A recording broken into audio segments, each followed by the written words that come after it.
అక్షయ తృతీయ రోజున నేను రామలింగేశ్వర స్వామి ఆలయానికి వెళ్ళాను. రామలింగేశ్వర స్వామి ఆలయం కొండపైకి ఎక్కగానే క్షేత్రపాలకుడైన ఆంజనేయ స్వామిని దర్శించుకుని తర్వాత లోపలికి వెళ్ళి పార్వతీదేవిని పరమేశ్వరుని దర్శించుకున్నాను.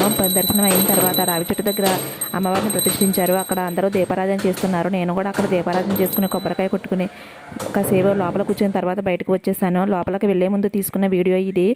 లోపలైతే వీడియోలు తీయడానికి లేదండి. ప్రతి ఆలయం దగ్గర కూడా వీడియో తీయకూడదు అని రాసిపెట్టి ఉంచారు. అలాగే వాలంటీర్లు కూడా వీడియో తీయకూడదమ్మా అని చెప్తున్నారు. అందుకే నేను ఇంకేం లోపల వీడియో తీయలేదండి. నెక్స్ట్ టైం వెళ్ళినప్పుడు ట్రై చేస్తాను. లోపల సుబ్రహ్మణ్యం స్వామి గుడి, అలాగే వినాయకుడి గుడి కూడా, అయ్యప్ప స్వామి గుడి కూడా ఉన్నాయండి. కానీ లోపల అసలు వీడియో తీయడానికి వీలు లేదు. ఆలయం లోపల అయితే చాలా ప్రశాంతంగా ఉందండి. నంది కూడా చాలా పెద్ద నందండి.